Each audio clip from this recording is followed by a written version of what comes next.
서울기술사학원의 김재광 교수입니다. 자, 오염토양 정화기술, 오염토양 정화기술에 대해서 설명을 드리겠습니다. 자, 이거는 이제 공법 유형이니까 어떻게 풀어야 되죠? 예, 맨 처음에 이 페이지에 이제 주요 내용을 써야 되는데 종류, 그 다음에 특징, 유의사항이 되겠죠. 보통 이제 여러분께서 쓰시는 부분에 유의사항을 많이 빼놓는데 시공기술사, 기술사에서 시공시 유의사항을 뺀다는 건 가장 큰 문제죠. 그래서 유형 준수를 먼저 당부를 드리고요. 자, 종류는 어떻게 얘기를 할 수 있나요? 거기 이제 왼쪽에 자료를 보시면 어떻게 돼 있다? 그 정화 위치에 따라서 부진의 처리, 위치에 따라서 부진의 처리냐, 부지외 처리냐, 부지외 하죠. 거기 보시면 이제 온사이트냐, 업사이트냐 하는 부분인데 이 두 가지로 볼 수도 있고요. 또는 굴착후 처리, 지중 처리 이런 부분으로도 표현할 수가 있겠죠. 자, 그다음에 이제 토양 기술의 원리 보시면 원리로는 어떻게 표현할 수 있다? 생물화학적, 생물학적, 또요 물리화학적, 그다음에 열적 처리 뭐 이런 부분으로 나눌 수가 있겠죠. 그런데 이제 중요한 부분은 뭐냐면 이 여러 가지 종류 중에서 뭐가 중요해요? 친환경적인 부분이요. 친환경. 즉 무슨 얘기냐면 약품을 처리 속도가 빠르더라도 약품을 타고 어떤 그 전기를 쏘고 이런 여러 가지 방법을 쓰는 것보다는 어떻게 한다? 생분해 물질을 주입해서 시간이 걸리더라도 어떤 지구 환경에 영향이 없는 친환경적인 공법을 쓰는 게 이제 중요하겠죠. 그래서 사례 같은 것들은 그런 것들을 얘기하는 게 좋겠고요. 자, 그 다음에 특징에 대해서는 특징은 여러 가지를 얘기할 수 있겠지만 두 가지 한번 비교를 한번 해보겠습니다.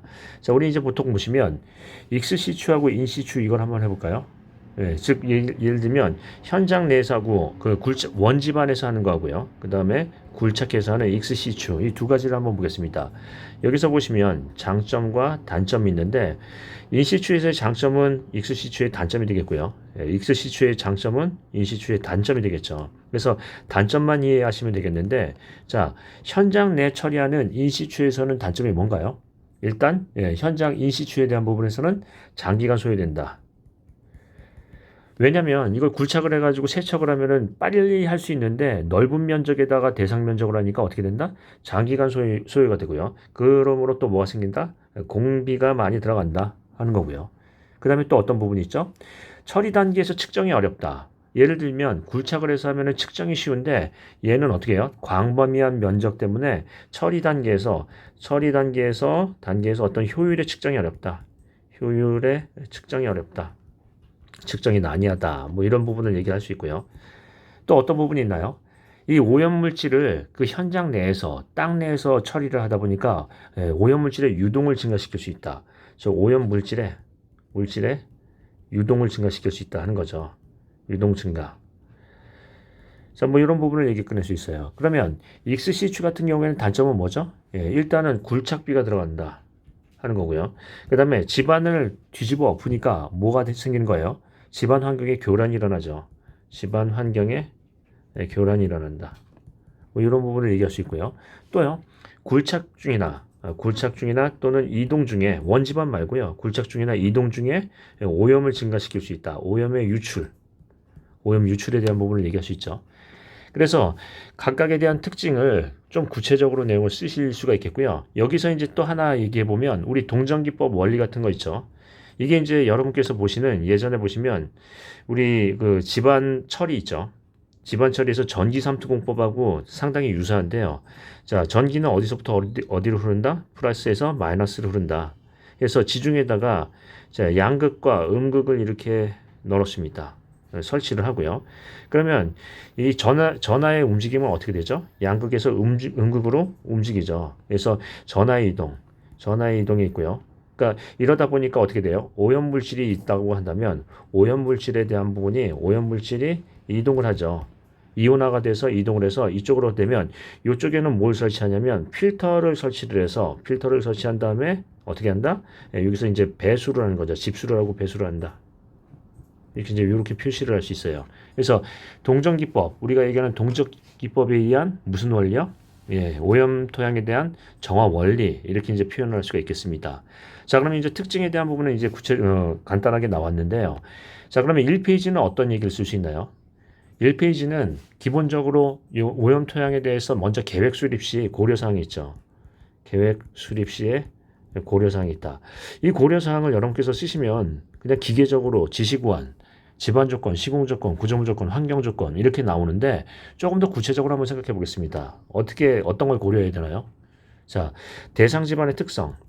대상 집안이 도대체 사질토냐, 투수성이 좋은 사질토냐, 아니면 투수성이 나쁜 점성토냐, 이거에 따라서 공법이 틀리겠죠. 예를 들자면 동전기법 같은 경우에는 투수성이 현저하게 떨어지면 쓸 수가 없는 부분이고요. 물론 점성토에서 쓸 수 있는데 현저하게 떨어지면 쓸 수 없죠. 그래서 대상 집안, 즉 부지에 대한 특성을 검토를 해야 된다, 고려를 해야 된다는 거죠. 그래서 어떤 지질에 대한 부분도 얘기를 꺼낼 수 있고 투수성에 대한 부분도 얘기를 꺼낼 수 있고 이런 부분이죠. 또요, 어떤 오염물질의 종류, 오염물질에 대한 종류, 오염물질에 대한 특성, 이런 부분도 얘기를 꺼낼 수 있어요. 또는 오염물질의 범위. 자, 그 다음에 이제 또 고려할 사항이 뭐가 있나요? 보건 목표죠. 어디까지 복원할 거냐 하는 거예요. 어디까지 깨끗하게 할 거냐 하는 건데, 복원 목표에 대한 부분에서는 어떻게 한다? 복원 기간.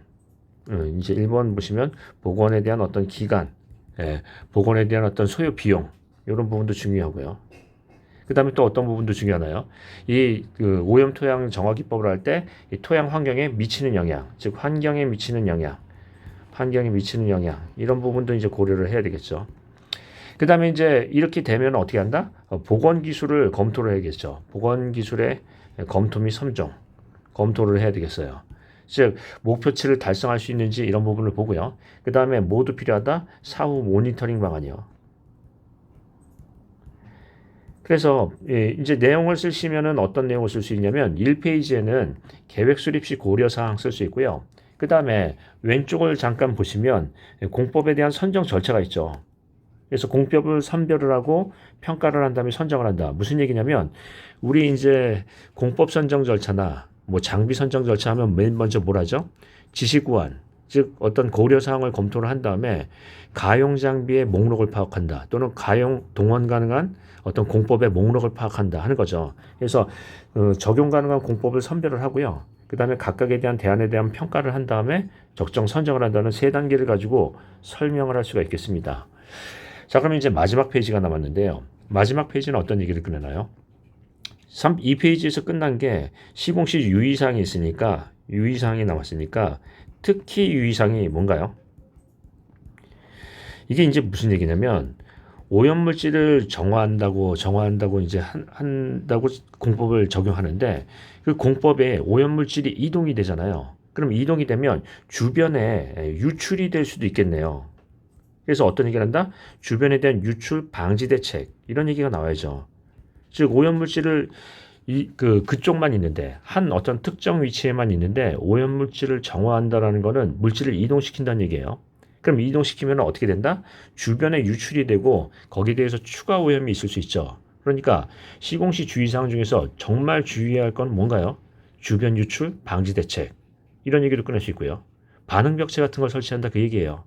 그 다음에 사례 같은 걸 한번 생각해 보겠습니다. 사례는 어떤 사례가 있죠? 원가 절감 사례 같은 것보다 무슨 얘기를 한다? 우리가 보통 LCC라고 얘기하면 생애 주기에서 가장 비용이 적은 걸 얘기해요. 근데 LCA를 얘기하면 뭘 얘기하는 거죠? 지구 환경에 영향이 적은 방법을 쓰는 거예요. 그래서 어떤 사례를 쓴다? LCA 사례. 즉 환경에 대한 어떤 개선 사례를 쓰는 거죠. 즉 친환경적인 부분이요. 주변에 유출도 안 되고 원위치에서 하면서 뭘 된다? 어떤 생물화학적인 방법을 쓴다 하는 거죠. 그래서 친환경적인 어떤 환경적인 공법의 선정 방법을 하는 거예요.